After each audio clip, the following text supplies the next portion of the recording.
Hello humans, my name is KU and today's video is gonna be a banger. You are really not ready. Because of the recent release of the multi-control net option, I have been hard at work these last few days into trying to find the best tips and tricks for you to use immediately. And this is what I'm gonna be showing you today. So let's go! Now to activate the multi-control net option, it is very easy. Just click on extensions, make sure that you have installed the Stable Diffusion Web UI Control Net extension, and if you don't know how to do it, I highly suggest that you watch my previous video on the subject. I created an entire playlist just for control net videos. So watch those videos first. So then you're gonna click on check for updates, make sure that you have the latest version of the extension, and then click on apply and restart UI. Then you're gonna click on settings, scroll down until you see the control net option right here, click on it, and here you will see the multi-control net max models amount option. And you can use up to 10 different models on top of one another. Now obviously you don't need to put it at 10, I just put it at 10 myself because I'm a madman.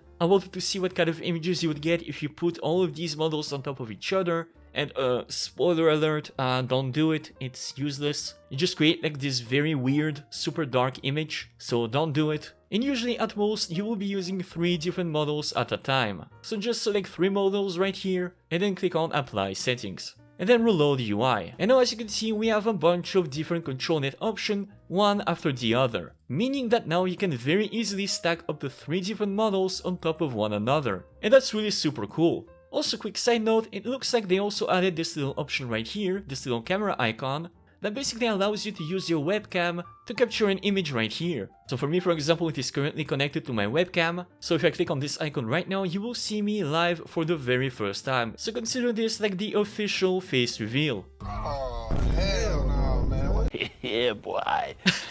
Okay, I'm sorry, I'm not gonna do that again. Okay, so now that we have enabled the multi-control net option, I mean, that's great and all, but what exactly can we do with it? What are the possibilities? What are the best way to apply these models on top of one another? Is it even worth it? Well, basically this multi-control net option allows you to use it in 3 different ways. And the first way is to be able to have way more precision and way more details when converting an image to another. So for example, if we only used the normal control net option, if I wanted for example to change the style of this image was generated with the Anything V3 model, and I would like to convert it into another style using another model. If I scroll down for example and I choose the depth preprocessor and the depth model, so there is basically only one control net working, and if I click on generate, it gives me something like this, which is not bad. This is already a good beginning. We definitely have pretty much the exact same scene with a very similar looking character, but there is also a lot of details missing from the base image. It's not exactly the same uniform, not exactly the same shape, the hair is not exactly the same, etc, etc. How can we make this better? Well, because we have this multi-control net option, we can stack multiple models on top of one another. So let's actually try to use the depth model and the normal map together. So for the preprocessor, you're gonna choose normal map, then for the model, you're gonna choose normal. And now if I click on generate, we get something like this, which as you see, we have now way more resemblance to our base image. And that is because this is the result of combining the depth model and the normal map, which allows you to get way more details than if you only use the depth model. So thanks to the normal map, you now get all the details from the uniform, from the shape of the hair, and overall the shape of the character's body. So if you compare it, and this is the before only with the depth model, and this is with the depth model and the normal map combined, there is indeed a big difference. But again, you can even go further and apply another model on top. So if I come here and I choose the Kanye preprocessor and the Kanye model, I'm gonna decrease the low and high threshold a little bit to get more details. And now if I click on generate, you get something like this, which gives you even more details on your picture. And that is because we combine the power of the depth model, the normal map model, and the Kanye model. All of these models put together to create a very similar looking image. And if you don't like the style for example, and you think that maybe it's a little too dark, you can decrease the weight a little bit of each model, especially the Kanye model, which tends to darken the image quite a bit, so something like 0.4, and maybe even decrease a little bit in the noising strength. And now if I click on generate, it gives me something like this, which is really good. Because now if you compare it to the previous image, this is the image only done with the depth model, and that is the image done with both the depth model, the normal map, and the Kanye model combined. which really gives you the character that is super close to our base image, but this time in a completely different style. And again, if you want to use like the special inpainting trick and you want to make the face look better, you can simply click Send to Extra, use the length of scaler, click Generate, then send to inpaint, inpaint over the area that you want to change. In my case, this is the face. Choose a high resolution, a low denoising strength, choose only mask, and then click Generate. And this is the final result. And of course you can do this with every part of our body to get an even higher resolution. So as you can see, using the multi-controlnet option, we went from this base image to this one using only the depth model and losing a lot of details in the process, to this final image using 3 different models on top of one another, to get an image that is very close to the original, but in a completely different style. So that's really super useful. And this trick could only have been done with the multi-controlnet option. Now the second interesting thing that you can do using the multi-controlnet option is to create a brand new image by merging a background and a character on top of it that you created in the OpenPose editor. So for example, let's generate a brand new image. I would like to generate an image of a living room, for example. So if I click on generate, it gives me something like this. Pretty good. But now let's say that I want to create a new image with another character in it. Well, for this you can use the OpenPose editor, which is another cool extension that I showed you in a previous video. So again, if you don't know what this is, I highly suggest that you watch this video before. And one cool thing that you can do here is that you have this option right here that allows you to add a background image. So if you click on it, and if you select the image that we just generated, this image will appear in the background of our editor. And now we can select this character and position it in any way we want. So let's take this position for example. If I click on Save PNG and I go back to ControlNet, first I'm gonna input this image right here, click Enable, use the depth preprocessor,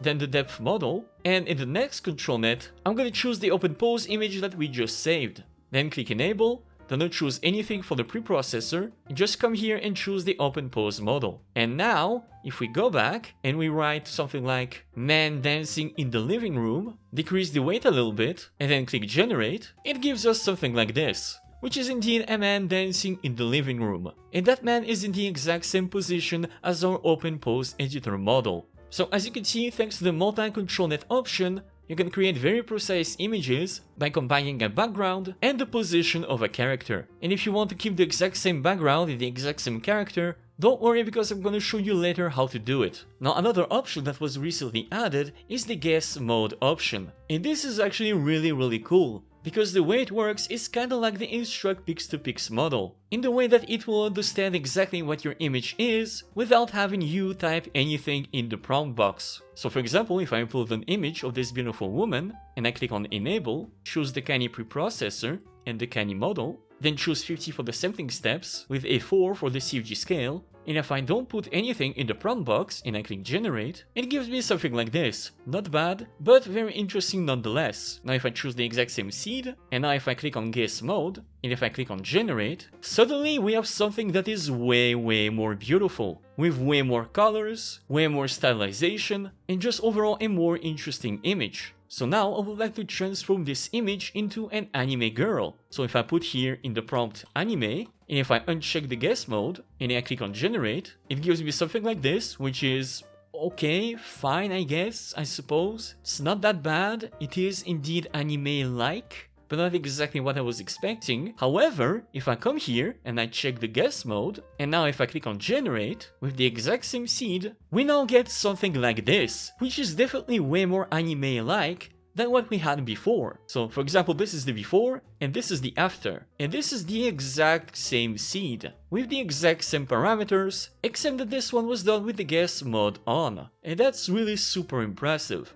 And you can also add additional changes to the image, which the guess mode will also take into consideration. So if I put for example blonde hair, green eyes, big smile, and I click on generate, you definitely have exactly what I asked for, which again is really cool. So definitely play around with the guess mode a little bit because it is really cool. Now the next trick that I'm going to show you is how to change the background of an image with the help of a brand new depth preprocessor. So for example, let's say that you have this base image, this beautiful woman with like red hair and the galaxy explosions in the back, and you basically just want to change the background of that image without relying on Photoshop. Let's say that you want the background to be a flower garden.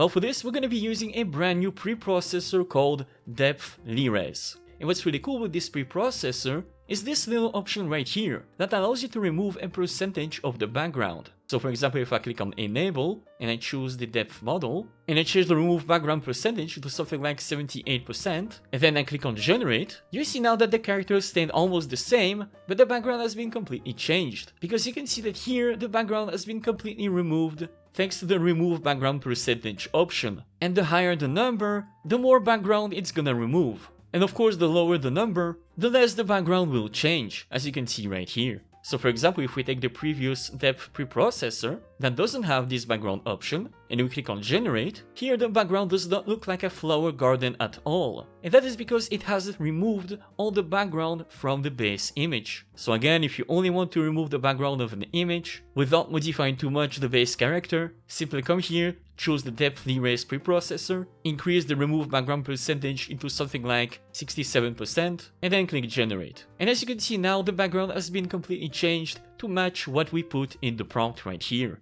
Okay, so that's great and all, but how exactly can we merge two images together without actually changing the background? So let's say for example here that we have a beautiful flower garden and you have this beautiful woman in another setting with a completely different background. How can we merge these images together? Because for example, if I come here and I do the exact same thing that we just did, so use the Depth Res preprocessor and the depth model, and I want to remove the background percentage, and if I click on Generate, this doesn't work at all. This is not the background that we have right here. This is fairly similar to the background that we have right here, which makes sense because this is the effect that we applied on this image right here. So how could we have a similar character right here, but on this background? Well, the answer is actually very simple because all you have to do is just use the Inpainting tab. That's right, so all you have to do is just basically inpaint where your character should be in the image. So if I select my brush right here and I start painting, I'm gonna try to basically reproduce where the shape of my character should be in the image. So there you go, I think a shape like that should work. If not, we can almost modify it later on.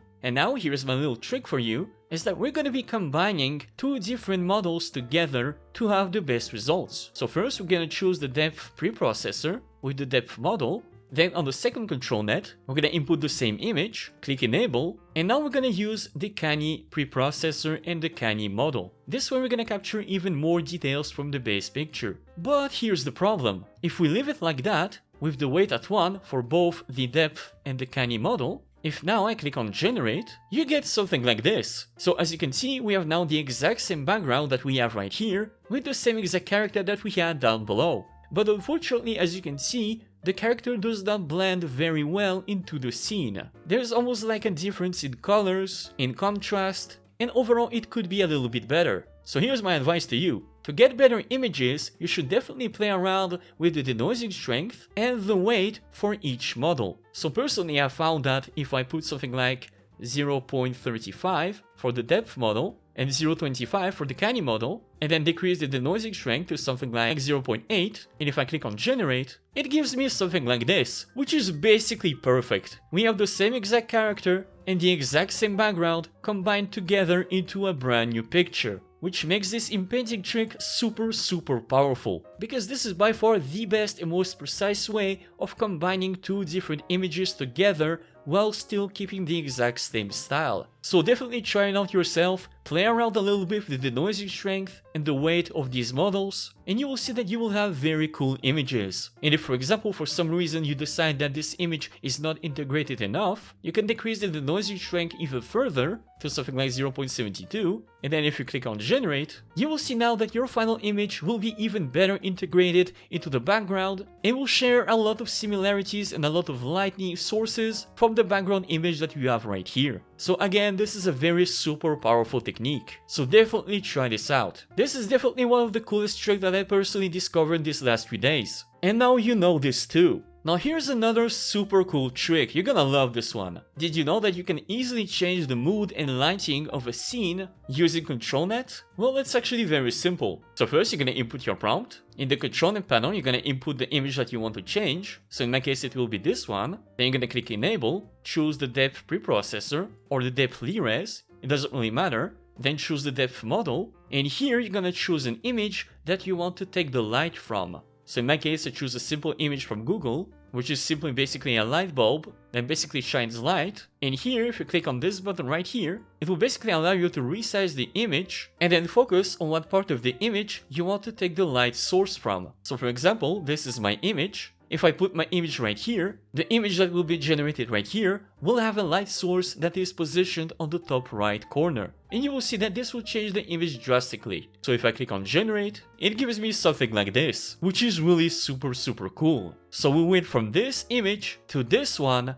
and having this light source in the top right corner. And you can choose to have this light source anywhere you want. And all you have to do is just, for example, resize this image and put it, for example, right here in the middle. And if I click on generate, and as you can see, now we have a brand new image, but this time we have a light source in the middle. And that is because of the positioning right here. And you can play around a little bit with this and create some very interesting variation in very interesting images. So you can have images like this, like black and white, by just changing the position of the box right here. But that's not all. This is just the tip of the iceberg. Because if you choose another image, this time in colors, for example, if I choose an image of a fire, which this time is not simply black and white, and again if I click here, and I want, for example, to take inspiration from this part of the image, and now if I click on generate, it gives me a super cool image like this, which again is basically a mix of this image and this fire image right here, and all of these two images combined to create this brand new one, which is really cool. And it offers a lot of possibilities for you to play around with. And basically the amount of super cool images that you can generate with this technique are basically unlimited. This is a really super cool trick that you need to try it out. Now here's a small but pretty cool in-painting trick that I discovered these last few days. You can actually add some light sources to your image by using the sketch tab. So for example, let's say I have an image right here. If I come right here and I choose a color, let's say something like blue like this, and I want to create some sort of highlight on the character without changing the image too much, well, if I come here and I start drawing, let's say I draw it here and maybe a little bit right here. If I then come here in ControlNet, click Enable, choose Depth Res, then the Depth Model, then I'm gonna decrease the weight a little bit to something like 0.4, should be enough. And then if I click on Generate, it gives me something like this, which is basically nothing. And that is normal. And that is because we need to play around a little bit with the denoising strength. And each image will be completely different. Because the higher the denoising strength, the less the sketch will be visible. So for example, if I decrease it to something like 0.5 and I click on Generate, now you see that our sketch is definitely visible, but this effect is way too strong. So we need to find the right balance for the denoising strength. So let me try, for example, 0.6. If I click on Generate, and as you can see, we don't see anything, which is good, meaning that the right denoising strength for this image is between 0.5 and 0.6. So if I put something like 0.55 and I click Generate, you get something like this, which is basically a very cool light effect on the character, and where you can see light even bleeding onto the nose, and if I didn't paint anything over the nose, which is a very interesting, a very cool painting trick that basically allows you to create a very cool effect, a very cool light effect onto the character without being a professional artist. And you can of course do this for everything. You could have done something for like the lips, for the shining eyes, or the shining hair, or anything else. So again, this is a small but a pretty cool trick nonetheless. And finally, here's the last trick. Did you know that you could inpaint objects onto a new image without actually putting anything in the prompt using the segmentation model? So for example, let's say I have this image. If I come here in ControlNet, click Enable, choose the segmentation preprocessor and the segmentation model, and if I click on Generate, it gives me something like this, which is not exactly a super interesting picture, but what's interesting for us is this part. This is basically the segmentation map that was created with the segmentation model. Now what's really cool, and what you need to know, is that the segmentation model basically analyzes your image, analyzes all the details, all the object, all the subjects of the image,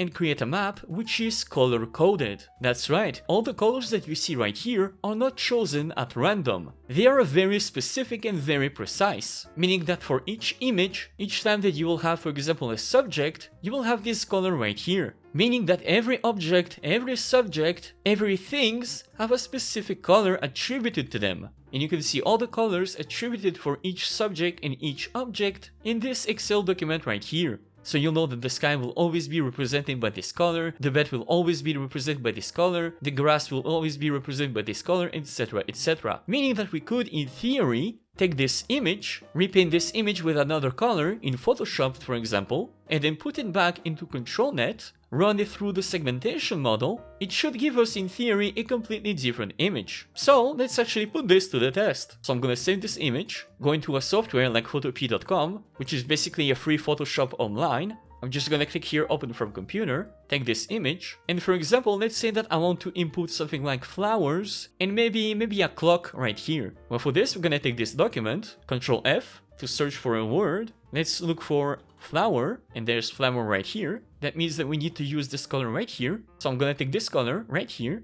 which is basically the color code, go inside Photopea, click here, input the code right here, and then click OK. And then on a new layer, I'm gonna paint this area right here, which is where I want my flowers to be. And let's say I want something like a clock behind, so I'm gonna look for clock. I'm gonna take this color code right here, copy and paste this color code right here, click OK. I'm gonna paint a round clock right here, and then also erase this part right here. So now we only have a round clock and some flowers right here. So now click on File, Export as PNG, click OK. Then in ControlNet, I'm gonna upload the image, deselect the preprocessor, select None, and now this is the before, and without putting anything in the prompt box, if we click on Generate, we get something like this. And as you can see, we have indeed a clock in the background and some flowers right here. And all of that without putting anything as a prompt, which is still kinda pretty cool. Now keep in mind that this doesn't work all the time. Not only you need to have the same shape of the object that you want to represent, but also sometimes it just doesn't really work. But come on, nonetheless, it's still a pretty cool trick. And there you have it, folks. Now thanks to the multi-ControlNet option that was recently released, you have now even more power than before to generate super cool images. So definitely try out some of these tricks because they're pretty cool. And there you go. Thank you guys so much for watching. Don't forget to subscribe and smash the like button for the YouTube algorithm. Thank you so much to my Patreon supporters for supporting my videos. You guys are absolutely awesome. This is why I'm able to do these videos for you. So thank you very much. And I'll see you guys next time. Bye bye.